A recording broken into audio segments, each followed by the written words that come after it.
Hello and welcome to the vlog, and this for the first time is a product review vlog because I've been sent an 80 watt semi-flexible solar panel to have a look at and do a review of. It's from a company called Lensun, who are based in China and started up only a few years ago, 2007, 2008ish I think, and they just got in touch with me by email and said, hey, would you like us to send you a solar panel? I said, hey, yes, that sounds very nice, thank you. However, I did make it clear to them that if I'm going to do a review, it must be a genuine, honest review. So if I don't like the product, I will say so, or if there are aspects of it that I think could be improved. And they said, no, that's fine. We don't want you to just do a blatant ad. It's not that kind of arrangement. We'll send you the panel. You do your review and say what you like about it. I said, that's terrific.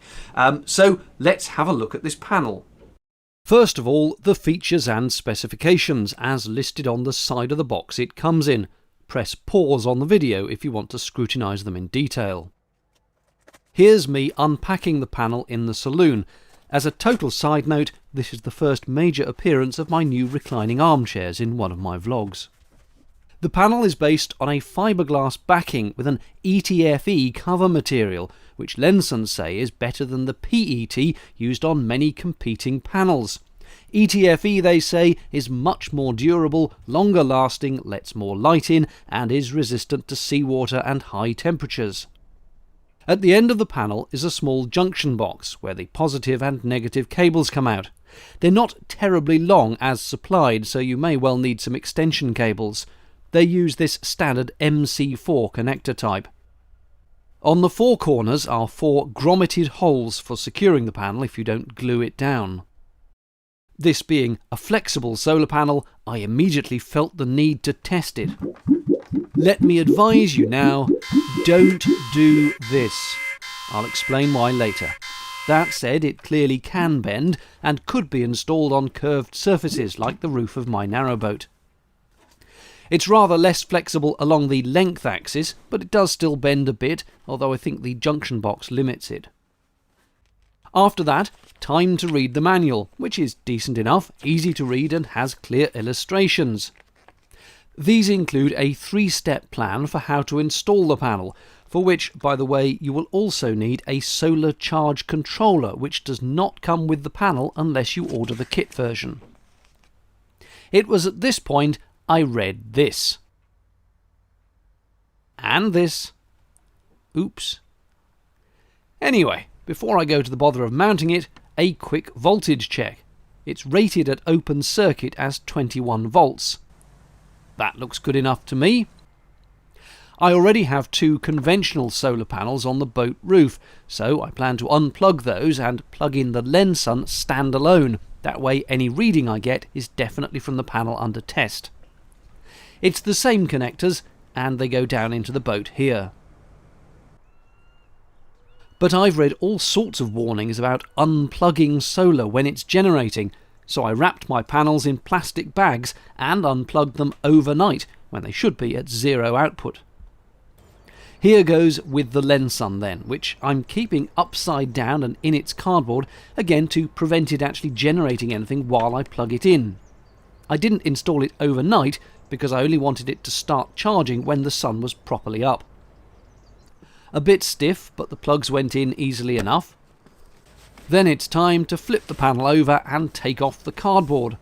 I've deliberately let my batteries run down overnight, so they should be eager to get some amps. This is reading number 1, taken at 8:15 AM. The sun's out, but quite low still, so 1.6 amps probably isn't bad. 3 hours later, and the sun's a bit higher in the sky, so there ought to be a bit more coming in. And there is. Remember, this is only an 80 watt panel, so at 12 volts that's a theoretical maximum of 6.7 amps. I was curious to know how much difference pointing the panel at the sun would make, so I shifted it briefly, and you do get an improvement. 4.2 amps, this is still at 11 AM. Now, an experiment to see what difference shading the panels makes, using my trusty copy of Canal Boat magazine. Wow, disaster. Zero output if just one bit is totally covered. I wondered if that was a critical corner, so I moved the magazine to the other end. Again, 1 square covered. And again, 0 output. Finally, I moved the magazine to the middle of the panel. But still no joy. What about partial shadow then? I stood a tripod on top of the panel so that the cells would still see light, albeit shaded. That's certainly better, although still not ideal.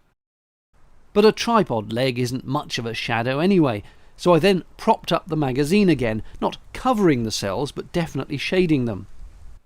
Ah, rubbish! Shade is not good for this panel, as evidenced by when I removed the tripod and magazine and instantly things went back to this.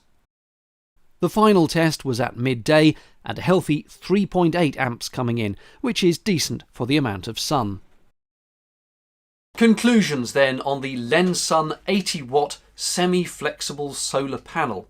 Well, it did exactly what you'd expect it to. When put out in the sun, it generated amps, and it generated about as many amps as I would expect a solar panel like this to do when in the conditions that it was put out under. Like all solar panels, it prefers being tilted towards the sun, so the sun is directly striking it, but it still came up with as many amps as I'd expect for lying flat. I have to confess to you that I managed to break the panel. The reason I didn't show you any readings taken in the afternoon or evening is because when I moved it later on in the afternoon, it suddenly stopped completely producing any output whatsoever. And after a little bit of testing and playing with it, I discovered that if I flexed it in exactly the right point, it would start producing power again, but if I left it flat, it wouldn't. So I've managed to snap one of the little tiny metal connectors or something inside the panel, but I don't think you should worry. I don't think this actually reflects on the panel itself. It reflects on me and all that extreme flex testing I did when I first got the panel out of the box. If you don't wobble it like a wobble board, I'm pretty sure you'll be fine. I'm confident that all my shaking it around damaged it such that when I was then moving the panel as I was doing the different tests, it just wore out a connector. I don't think you should have the same fault if, like any normal person, you simply take it out the box, put it on the roof, seal it down and plug it in and then leave it.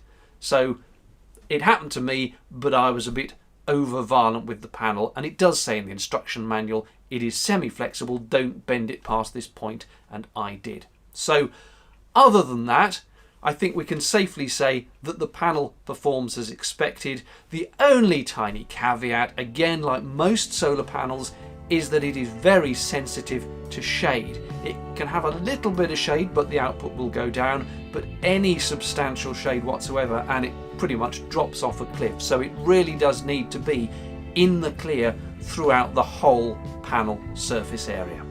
Hope this was useful. If you've got any comments or questions, drop them down below and I will do my best to answer them. Thanks for watching. Bye bye.